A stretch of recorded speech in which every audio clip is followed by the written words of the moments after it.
Hello, friends, and welcome back to Stories About Entitled People. Our first story is about a great Karen and a broken vending machine. Hope you'll enjoy.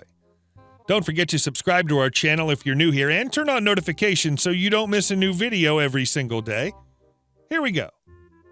You want to yell and scream at me for asking a simple question? Okay, let's do that. When I was a teenager, for about 8 months, I worked customer service at a shopping center type establishment. One of the parts of my job was issuing refunds for when vending machines didn't work. Basically, you put your money in the machine and it doesn't give you the product you paid for. We had lots of vending machines, and you know those things don't always work right.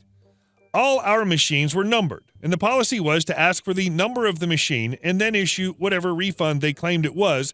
Considering the majority of refunds were for 50 cents to $1, management basically told us, look, just side with the customer. It's not worth the hassle. Well, one day I'm working when Karen comes up, not her real name actually, I don't even know the name of the woman in question, and said the Coke machine took her money and didn't give her the Coke she paid for. I asked her how much money the machine took. She told me 50 cents. I then asked her what was the machine number. Now, at this point, I fully expected her not to know. In fact, very rarely would a customer know. In cases like that, the normal practice would be to ask them where the machine was located, and we'd fill in the rest ourselves. We wanted to know which machine caused the issue so we could send someone to fix it. Well, instead of saying, I don't know, she freaked out and started yelling. She accused me of being a sexist, a racist. I'm white, she was Hispanic. She accused me of calling her a liar. She told me I was a piece of crap for not listening to her. She made a huge scene. She said I was just an angry man because I was stuck in a dead-end job. Actually, as a customer service rep, I was making $12 an hour, and this was back in 2007. It was one of the highest-paid non-management jobs in the store, and I was still in high school. So I calmly waited for her to finish her rant, and I said, Miss, I'm sorry, but for every refund I do for a vending machine, I need the number of the machine to issue a refund, and you'll need to go back to the machine and get me the number. It'll be on the front of the upper right-hand corner. You can't miss it. She protested. I'm tired, and it's on the other side of the store. Can't you just give me the 50 cents? I said, sorry, miss, my hands are tied. She then called me an a-hole and stormed off. 10 minutes later, she returned. The machine number was written on her hand. I smiled, pulled out the paper, and took my sweet time filling the report. Normally, I'd wait until after the customer left, but I really wanted to add to the solid minute it would take to fill in the paperwork before I gave her the 50 cents. After everything was said and done, I asked her to read my report and sign where it says customer signature, which, FYI, we never did, but she was special. She took a second to read it, signed it, and I gave her the 50-cent refund and wished her well. I then proudly walked into the back office where my supervisor was and handed him the report, and he laughed his butt off and said, that was the lady that was screaming, wasn't it? I said, yes. And he said, and you made her walk to the machine, didn't you? And I said, yes. He said, and then you made her sign the refund slip? And I said, yes. And he said, good man.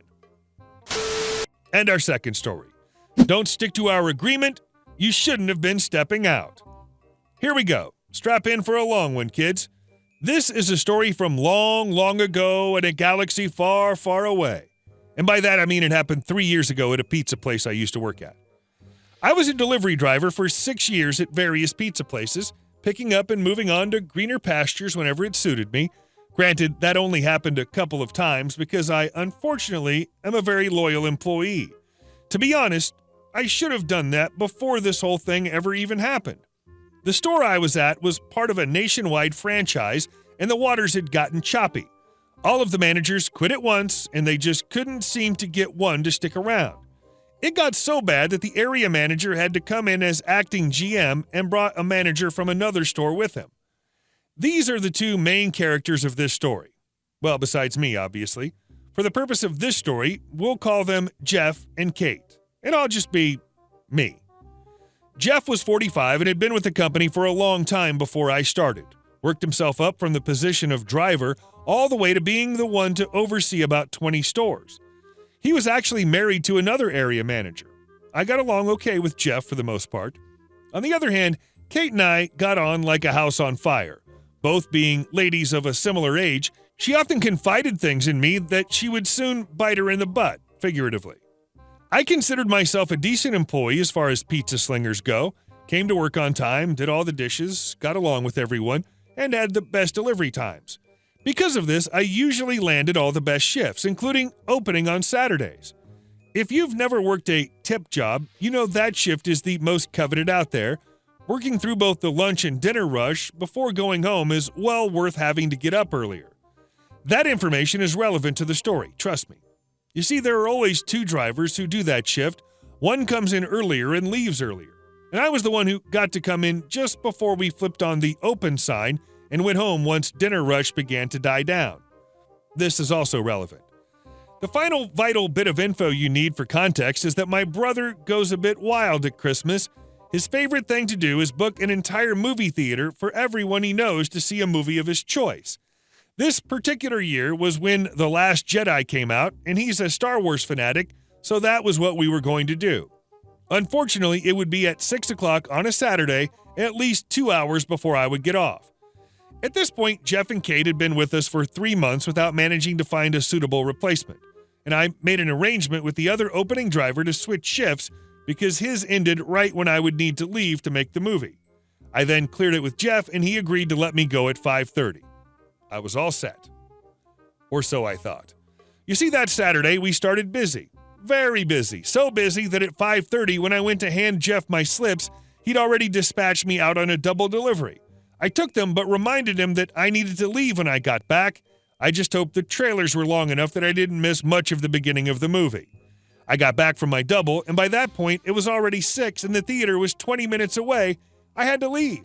Once again, I went to hand my slips to Jeff, but he got in my face. "You leave when I say you can leave," he told me. "You're not going to let me?" I asked, incredulous that he was reneging on our deal. "I came in early. I did my time, damn it." He looked so very smug. "No." Well, I made the decision right then and there. There are so many pizza jobs out there that they needed me more than I needed them. I took my slip book, the kind that you see in restaurants. I found they're great for delivery because not only can you store all of your slips in them, but they're hard enough for customers to bear down on to sign. Anyway, I slapped that in his hand and said, "Fine then, I quit." It was his turn to look incredulous. After making sure I meant it, he checked me out and I left the store fuming. I missed the entire opening of my movie. But the story doesn't end there. Oh no. You remember how I said Kate would confide in me? She loved to tell me all about how she and Jeff would meet at a local hotel after work. She even horrified me by telling me Jeff would turn off the cameras so they could do it in the back office when the store was empty. Kate was even so obliging to give me insignificant details like the date and time this happened, so I put an anonymous phone call to the franchise's HR and told them what to look for when it came to checking the tapes. I told them everything Kate had told me, but I still wasn't content with leaving it there. So I went to my local pizza place that just happened to be in Jeff's wife's area. Remember when I said she was also an area manager? And I got to gossiping with the workers there while they made my pizza. I was well aware it would make it back to her. Food employees can't keep such juicy gossip to themselves. Jeff got demoted to store manager, then transferred to the same store in his wife's area I went to so she could keep an eye on him. I guess it didn't work out because last I heard, Jeff's wife divorced him and he no longer worked for that franchise. And none of that would have happened if he had just let me leave on time. And our last story. Harass my counter clerk equals get banned, arrested, and towed. I was 18 and in my first managerial job, i.e. swing shift manager at a fast food burger joint, like every place we had a couple of usuals who were a-holes for the sake of being a-holes. One of them, an over-the-top, egregiously aggressive woman who found fault with everything, would go ballistic if you so much as failed to address her as ma'am in every sentence. Things came to a head when she was so rude to one of our counter clerks that she made the girl cry.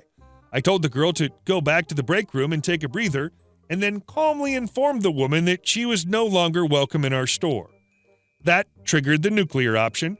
I waited for this screaming and cursing to stop, waved her to the door, and then watched as she left. I sent corporate her CC number and license plate info, and they sent her a "you're banned from all the stores" letter, filed it with the local PD, and told us to call the cops immediately if she ever showed up in our store again, which she did. A few weeks later, she showed up ready to launch into another tirade for whatever imagined offense might occur. We politely kicked her out despite her screaming that the do not trespass order was fake, wasn't legal, didn't apply to her. Her lawyer said it happened again a couple of times, but eventually her luck broke and there happened to be 2 cops on their dinner break in the restaurant. I was on shift that night, and I can tell you that I've rarely been so satisfied as when I showed the officers the order, identified the woman as the person referred to in it, told them about the frequent return visits, and then watched them arrest her on the spot. Best of all, I never had to testify. She went totally ballistic and scratched a cop's face. No need to book her for trespassing when resisting arrest and cop assault were so convenient. Now, the vast majority of this story is instant karma. After they hauled her away, I noticed that her car was still in our lot. Oh, yes. That call to the towing company was the most satisfying 2 minutes of my young life. Sure, I could have just let it sit there until she came back for it, but make my register clerk cry? Yeah, enjoy your trip to the impound lot, ma'am. Hey guys, thank you all for watching the video. I'll see you in the next one.